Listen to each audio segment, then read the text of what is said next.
Njeriga Thatcher, a farmer, and she talked about the high cost of seeds, which makes her business not to be viable. But we can actually expand it to say high cost of inputs.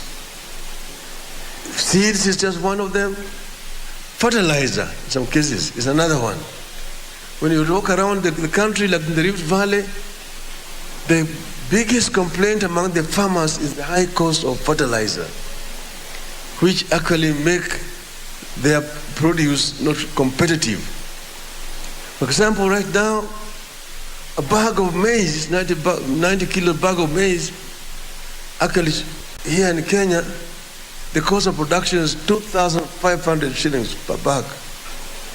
Uganda produces it at 1,500 shillings per bag. So if Ugandan maize comes here, it pushes our farmers out of business. So we must address this. There is no country in the world, particularly in the developed countries, where agriculture is not subsidized. So we must subsidize our agriculture to make inputs accessible and available at reasonable cost to our farmers. That's when the farming will become a rewarding enterprise. Number 3 was Yuni Harun from Garissa. Namalia sana mambo ya maji. Maji ni uhai. And maji need to be made not as a luxury, but a necessity to all our people. In what we call arid and semi-arid lands of our country, because we have no deserts here. It's not that it does not rain. When it rains very heavily, and there is flooding. That water is taken to the rivers. The rivers carry that water to the ocean. Ocean, bahari haina haja na maji. Bahari iko na maji ya kutosha. Yale ambayo pale ambayo sisi tumeanguka mtihani ni kuvuna maji.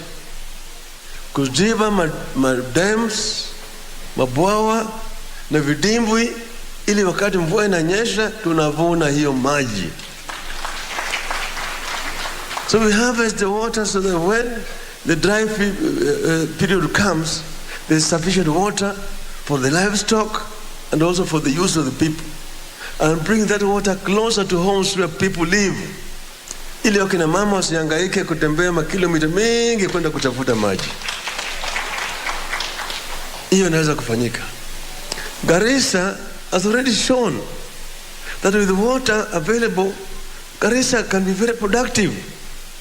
Right now, Garissa is producing more lemon than the coast province itself. Half of the Garissa, we had planned under Vision 2030, what we call the Grand Falls Mutonga Dam, the last dam along the Seven Forks of the River Tana. And that dam was going to be able to produce nearly 1,000 megawatts of electricity and would be used for irrigation down so that the flooding which takes place around Garissa, Tana River, and so on will be eliminated.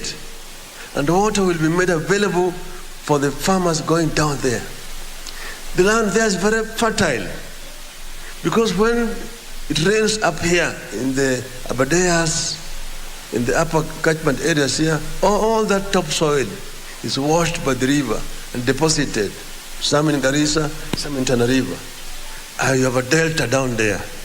We can be able to produce a lot of things down there, and we will do it.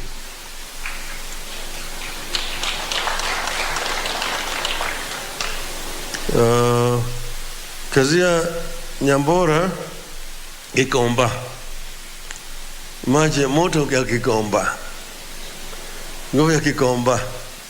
Lakini hiyo moto ya Gikomba nake mimi ni Nairobi. Mimi najua siri ya Nairobi. Jogo la shamba haliwiki mjini. Lakini mimi ni jogo la mji.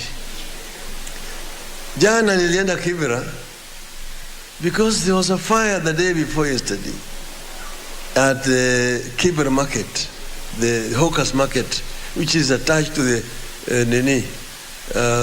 main market there in Kibera. And a number of stalls were burnt. But we have been fighting that war down there ever since I was a member of parliament. The land grabbers, those who want to grab the land for private purposes. And their title is the bandia, where they require issued. And we fought that war for a long time. The same thing with Gikomba. The Hasunis who are banning Gikomba are known. The people who know it, sometimes, even recently when they did it, they were caught on any video. You could hear them talking, saying to the Kubalena, namna hii. Why are they not being arrested and charged? Why are they walking around? We need to deal with these criminals. This issue is not just confined to Nairobi. When I was down at the coast, similar case. People who run to the courts, they know their way around the courts, they bribe themselves, the judges, and get orders. Then they come with court orders, they get the support of the police, they come with bulldozers to demolish properties down there, and people living there as squatters. I say that these people, we must put them on notice. They belong to jail. The same thing with, and then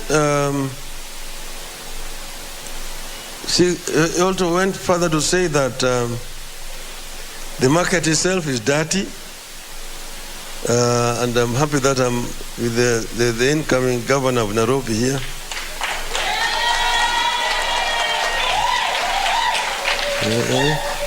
And that our locations are also biasly done.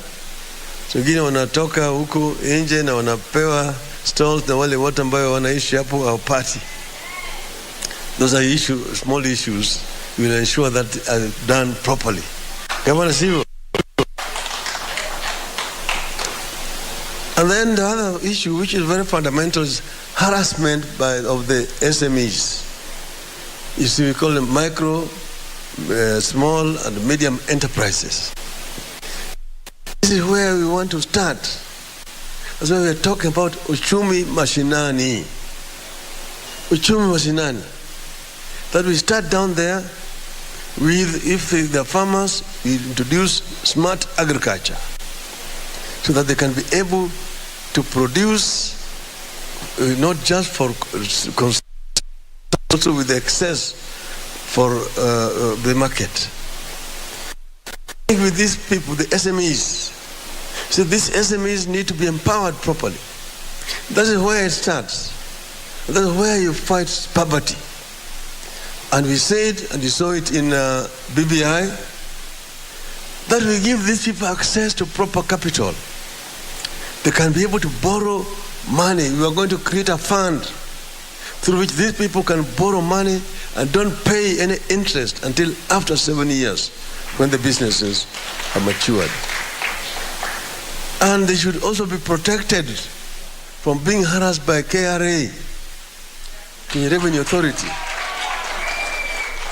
That is the ODM leader Raila Odinga speaking there at the Catholic University, just addressing the Azimio La Kinamama conference. He is talking about what his government will do if he gets in power next year in 2022. He has talked about matters subsidization of agriculture to ensure that the sector is becoming a rewarding enterprise and more Kenyans can venture into agriculture, as well as many other things he's looking to achieve in that post. Now we have